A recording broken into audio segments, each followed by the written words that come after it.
virgins, spring cleaning, and sad news for flat earthers. Welcome to the I Have a Cold version of Hodie Romae, a minicast from Vertigus.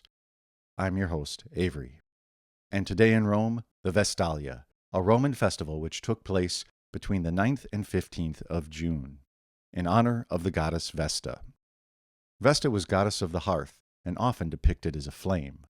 The temple of Vesta itself held the eternal flame, which it was the duty of the Vestal virgins to protect. If it went out, the Vestals were whipped. According to Plutarch, the flame then had to be rekindled by lighting a pure and unpolluted flame from the rays of the sun.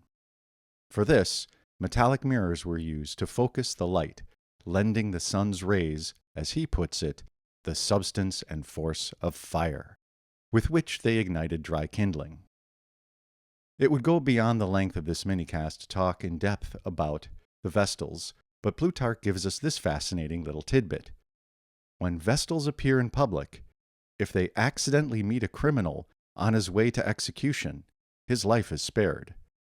But the virgin must make an oath that the meeting was involuntary and fortuitous, not of design. But conversely, he who passes under the litter on which they are born is put to death. You may recall that Romulus and Remus were born to a Vestal virgin. The usual punishment for an unchaste Vestal virgin was to be entombed alive. Again, Plutarch. Near the Colline Gate, a little ridge of earth extends for some distance along the inside of the city wall. Under it, a small chamber is constructed, with steps leading down from above. In this are placed a couch with its coverings, a lighted lamp, and very small portions of the necessities of life, such as bread, a bowl of water, milk, and oil. A grim punishment indeed, just for being human. During the Vestalia, the innermost sanctum of the Temple of Vesta was open, and matrons of the city could enter it. The Temple of Vesta, unlike other temples, was round. And here we can thank Ovid, our deported poet, both for giving us the reason and reminding us that the ancients too knew the earth was round. Writing in Book 6 of the Fasti, he says, "The shape of the temple, now round, is said to have been as it was earlier, and there's a good reason for it. Vesta is just like the earth. A watchful fire lies underneath. Both earth and hearth betoken home. The earth is like a ball resting on no pillar. There's a globe suspended in air by Syracusan craft, a small figure of the immense heavens. The earth is equidistant to the top and the bottom. To do this, it must be round." And now on to some spring cleaning. Sacred to Vesta is the donkey, because the braying of a donkey saved Vesta from being assaulted by Priapus. Also, donkeys are used to turn the mills for making bread flour. During the Vestalia, donkeys were wreathed in flowers. When the festival was over, it was time to clean up. From here we get this Latin expression, quando stercum delatum, fas. When the shit is removed, the courts may resume. O tempora mores. How true are those words. And so we wish you a happy June. Enjoy the summer on our precious globe, and until the calends of July, farewell. Virgines purgatio verna, atque nuntius tristis is, qui orbem terrarum planum putant. Salvete ad Hodie Romae, acroam breve a vertigo, ego sum Evri, hospes Vester. Hodie Romae, Vestalia, festum Romanum, quod inter diem nonum et quintum decimum mensis Juni celebratur. Vesterat Deo foci, saepe flamma ipsa representata. In templo Vestae, flamma aeterna ardebat, quam virgines Vestales custodiebant. Si flamma extingueretur, virgines veberabantur.